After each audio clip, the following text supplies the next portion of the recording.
గురువారం ఉదయం నార్పలలో అధికారిక సైనిక లాంఛనాలతో అశ్రునయనాలతో కుటుంబ సాంప్రదాయ పద్ధతిలో వీర జవాన్ వరికుంట్ల సుబ్బయ్య అంత్యక్రియలు పూర్తి చేశారు. వీర జవాన్ సుబ్బయ్య తల్లి గాలెమ్మ, సతీమణి లీలావతి, కుటుంబ సభ్యులు, సింగనమల ఎమ్మెల్యే బండారు శ్రావణి, జిల్లా collector doctor Vinod Kumar IAS వారి తరపున, అనంతపురం ఆర్డీఓ కేశవులు నాయుడు, సైనిక సంక్షేమ శాఖ డైరెక్టర్ బ్రిగేడియర్ వెంకటరెడ్డి వారి తరపున, ఉమ్మడి అనంతపురం జిల్లా సైనిక సంక్షేమాధికారి P Thimmappa, SP Jagadish IPS వారి తరపున, Anantapuram rural DSP Venkateswarlu, Indian army తరపున సికింద్రాబాద్ నుండి EME regiment lieutenant colonel Jacob, 9 Madras 26 RR AOC NCC regiments army అధికారులు, జవాన్లు, రాయలసీమ జిల్లాలు, బళ్ళారి జిల్లా మాజీ సైనికులు, అనంతపురం జిల్లా మాజీ సైనికుల తరపున పివి రావు, పెద్దిరెడ్డి, స్థానిక నాయకులు, రెవెన్యూ పోలీస్ అధికారులు, వందల సంఖ్యలో స్థానిక ప్రజలు వీర జవాన్ అంత్యక్రియల్లో పాల్గొని ఘనంగా నివాళులు అర్పించారు. వీర జవాన్ సుబ్బయ్య అమర్ రహే అని నినాదాలు చేస్తూ అశ్రునయనాలతో సైనిక లాంఛనాలతో వీర జవాన్ సుబ్బయ్య కుటుంబ సభ్యులు అంత్యక్రియలు నిర్వహించారు.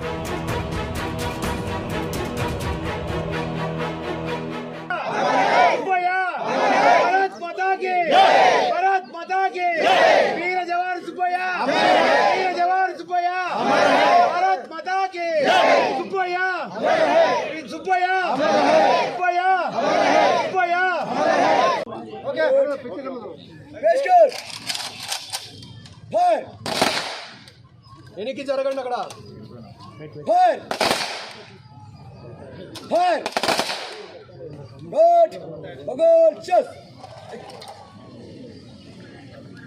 అందరికీ నమస్కారం.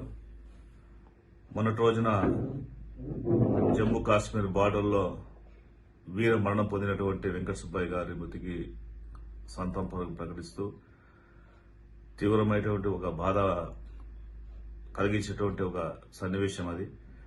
వారి కుటుంబ సభ్యులందరూ కూడా సానుభూతి తెలియజేసుకుంటూ నిజంగా ఒక భారతదేశ సరిహద్దులలో సైనికుడిగా చేరి అనంతపురం జిల్లాలో వివాహం చేసుకుని అతి చిన్న వయసులోనే దేశం కోసం త్యాగం చేయడం అనేది ఒక రకంగా వీరమరణం పొందారు. కానీ చాలా బాధాకరం అనిపిస్తుంది. ఎందుకంటే తను చనిపోతే మిగతా 30 మందిని బతికిస్తూ వారందరి కోసం కూడా తను త్యాగం చేసినటువంటి వ్యక్తిగా ఎప్పటికీ మన గుండెల్లో చిరస్థాయిగా ఉంటారు.